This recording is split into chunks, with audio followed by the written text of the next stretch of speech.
Hey everybody, how you guys doing today? So it's 11:28 in the morning on 12/12. Interesting.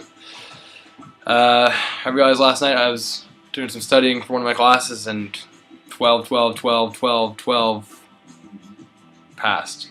Didn't even notice it. So good thing in a couple hours, a couple minutes. I mean, I'll get to see it again. Anyway. Just thought I'd check in with the video blog. I think I'm gonna start doing this daily, if not, close to daily. Today I went to my religious studies class, and we were talking about the book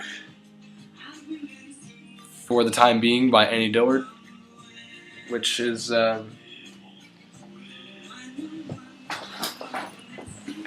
my backpack.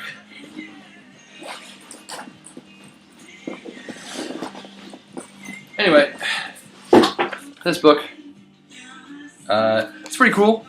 I don't know, I didn't think it was going to be very good because it's for class, but it's not bad. There's some pretty cool metaphors, a lot of things about, well, she breaks up everything into different subjects. She talks about, like, sand and the way that a sand particle starts off as a sharp shard of glass, and as it gets worn down over time, it becomes a more perfect sphere.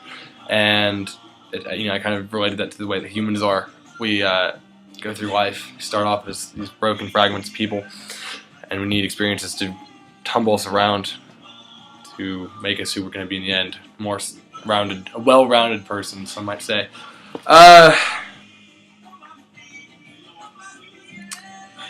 We were talking about theodicy, which is like the reasons why God punishes, sort of makes suffering allows suffering rather.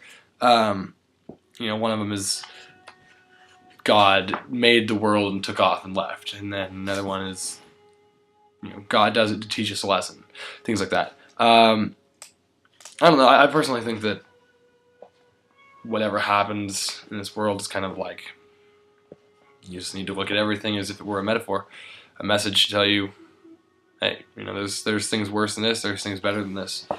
And a couple weeks ago I got a sprained ankle, and it reminded me, you take care of yourself. And like a while ago I was like jumped on the street and my face got messed up, and it reminded me, like, just remember that things could be worse. Like, in this book it talks a lot about people who are born with, like, kind of disfigurements and mental deficiencies and other things like that. And it kind of, as I'm reading it, the descriptions are crazy. But the one thing that it mentions is that all these people, even if they have deformities, they are capable of being loved and capable of loving. And I don't know, it kind of reminds me of another part of this book. It talks about how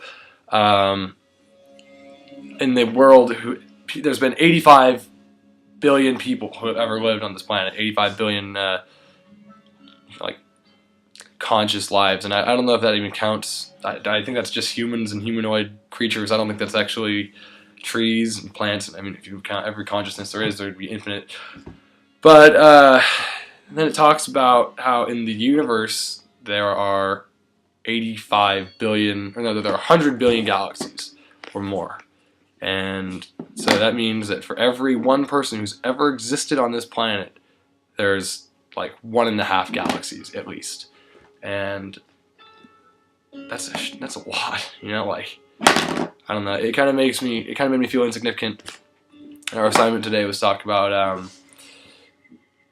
our significance in, the assignment was asking, like, what was the best symbol in this thing. Like I mentioned the sand, and another one was the numbers. But I feel like I'm God. I feel like I'm the most important person in the world, and I think that's just something that grows out of being consciousness. Like, understanding self, you understand that you can control the entire universe. And I realize that as I walk around in the day, I'll subconsciously ask for something and I'll get it. Not necessarily right away, but it happens eventually, and it makes me feel like God. And then I'm reminded that there's been 85 billion people who've lived on this planet, and that means that,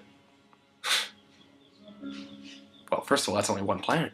There's hundreds of billion stars in each galaxy, hundreds of billions of galaxies. Each one of these suns, each can contain an entire solar system with X planets, could have 1,000 planets, each one containing life. I mean, the fact that I'm just one of 85 billion people who've existed on this planet and recorded history alone, and I feel this powerful, it makes me feel, I don't know, just small and enormous. I feel infinitely large and infinitely small. It's very strange. But I don't know. I guess because the world's kind of ready for a wake-up call. I'm kind of ready for a wake-up call. I guess that's kind of what I've been asking for, but I don't know what it's going to be. I mean, if you have any thoughts or anything, any ideas. I mean, I've heard a lot of things of consciousness shift, awareness, evolution, jumping, as far as the world being an actual particle accelerator. I've heard of consciousness nets. A lot of times I watch these videos called Spirit Science, and I'm going to probably promote those a lot in these videos, just because they're fucking cool. Pardon my français. But yeah, I'll probably post another video pretty soon, just because I like them. See you later.